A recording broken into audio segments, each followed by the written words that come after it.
Untuk memulakan renungan ini, mari kita bersatu di dalam doa. Ya Tuhan, Bapa Surgawi yang penuh kuasa dan penuh kasih, Tuhan yang kudus, Tuhan yang berkuasa sebagai Tuhan pencipta alam semesta. Pada kesempatan pagi ini kami mengucap syukur atas berkat pimpinan-Mu yang sudah menyediakan satu platform untuk berkongsi kasih Tuhan. Terima kasih terus menyertai kami dengan tulisan Roh Kudus-Mu. Karena semua ini kami mohon dan serahkan melalui nama Tuhan Yesus Kristus, Juru Selamat kami. Amin. Salam damai dalam nama Tuhan Yesus Kristus, Juru Selamat kita. Selamat bertemu di dalam satu ruangan khusus renungan untuk hari ini, yaitu persoalan yang sangat penting. Bagaimana belia atau orang muda boleh bertindak secara proaktif dalam penginjilan ataupun penjangkauan. Pertama sekali, kita perlu sadar bahwa suruhan ini ataupun amanat ini adalah amanat daripada Tuhan sendiri. Oleh itu kita perlu melihat dan menghayati, mempelajari firman Tuhan. Ini adalah langkah yang pertama. Para orang muda perlu mendalami pengetahuan dan penghayatan, memahami ajaran-ajaran yang terkandung di dalam Alkitab. Yang kedua ialah bagaimana supaya setiap orang muda yang pada umumnya fasih di dalam penggunaan media sosial supaya dapat menggunakan kemudahan ini sebagai satu platform yang berpengaruh di zaman sekarang ini. Belia boleh memanfaatkan untuk penyebaran pesan berita baik dengan perkongsian video pendek ataupun yang sejenisnya di mana boleh menyentuh hati para pendengar. Dan ketiga, bukan saja daripada siaran, tetapi yang paling penting adalah daripada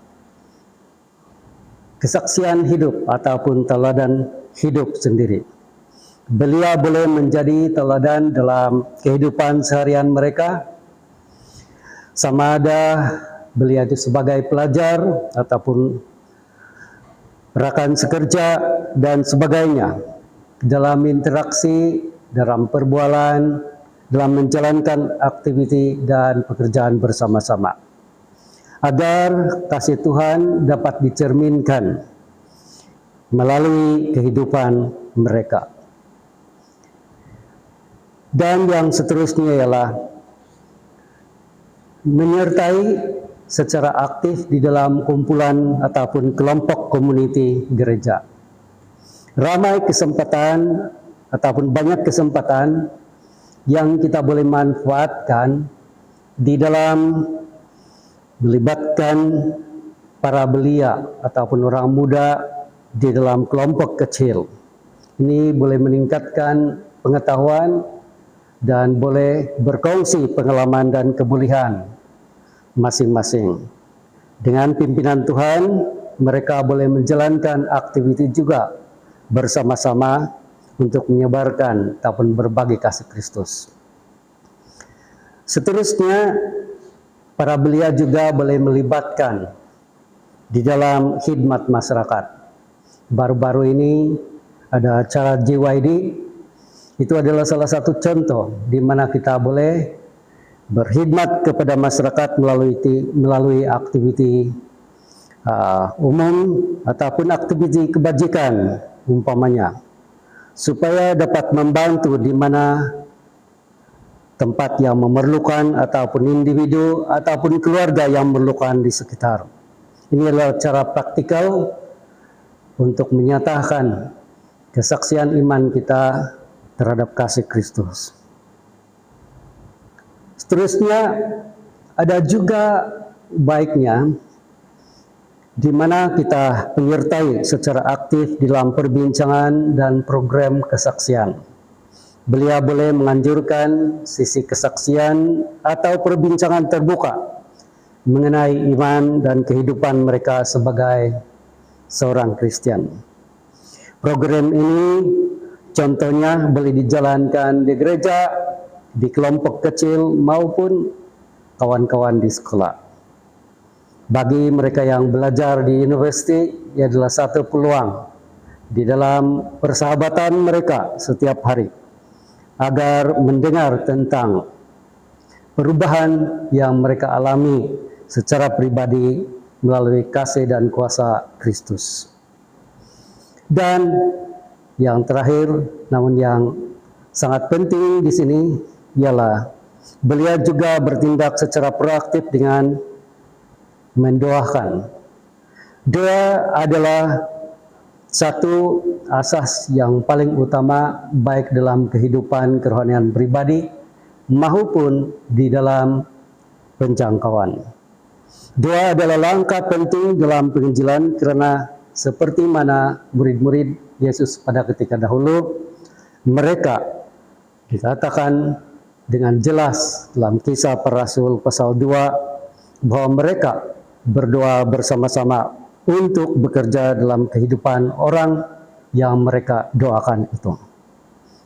Dengan ini, langkah-langkah seperti ini beliau boleh menjadi agen perubahan aktif dalam menyebarkan Injil dan mengajak lebih ramai orang untuk mengenal Kristus.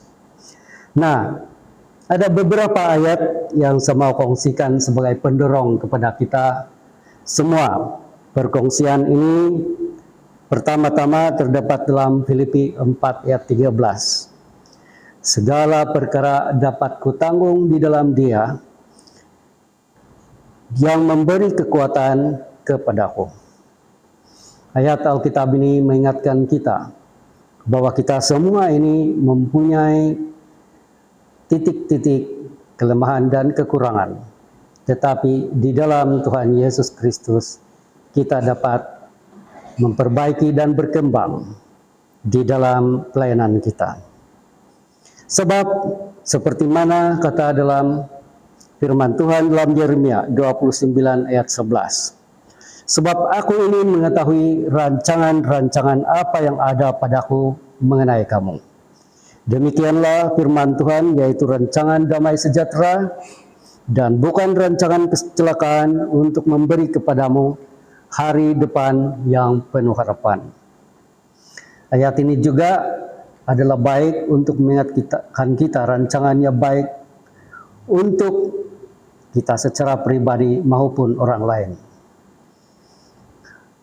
Sahabat yang dikasihi dalam Tuhan, saya juga ingin memetik ayat-ayat yang berikut ini sebagai satu peringatan dan juga motivasi kepada kita semua. Kadangkala apabila kita melakukan sesuatu yang baik pun di dalam gereja, kita masih ada keraguan dan kadang-kadang kurang keyakinan. Bagaimana kita mau mengatasi ini?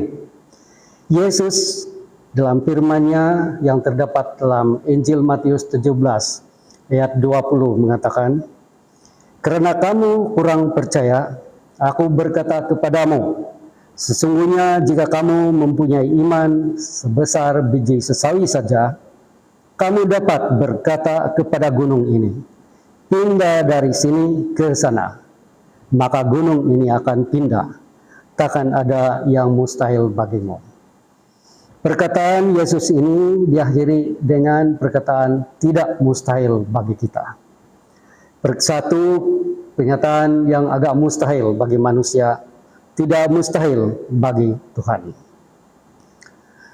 Akhir kata, saya ingin mengongsikan satu tulisan Roh Nubuat yang memberi motivasi dan penguatan dalam perjalanan hidup pribadi kita, sama ada dalam kerohanian pribadi maupun penjangkauan.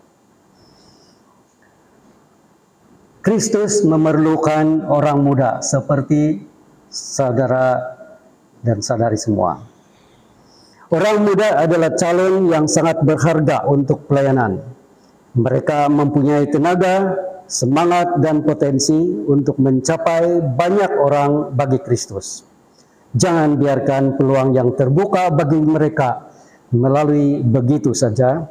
Tuhan memerlukan orang muda yang bersedia untuk bekerja, berdoa, dan bersaksi. Demikian renungan kita pada pagi ini. Semoga terus bersemangat di dalam Tuhan. Tuhan memberkati. Sahabat, khususnya para belia dan semua para pendengar, demikianlah tadi kita perlu bawa sama-sama di dalam doa. Mari kita berdoa. Ya Tuhan, Bapa di sorga yang penuh kasih, Tuhan yang sentiasa memperhatikan keperluan kami. Sebentar tadi kami telah menyentuh beberapa hal yang penting untuk para belia, orang muda, supaya proaktif di dalam penyampaian dan penyebaran dan perkongsian tentang kasih-Mu. Saat ini kiranya Roh Al-Kudus-Mu meliputi semua para belia, dan juga para pendengar, dan kami semua, agar mengingati bahwa Tuhan menyertai kami hingga ke akhir zaman, dan dengan ini kami beroleh dorongan yang cukup kuat dari surga, bahwa Engkaulah yang mempunyai message yang baik ini, dan Engkau juga yang menyertai kami. Terima kasih Engkau sudah mendengar dan menjawab doa ini sesuai dengan kehendak-Mu. Dalam nama Yesus Kristus kami berdoa. Amin.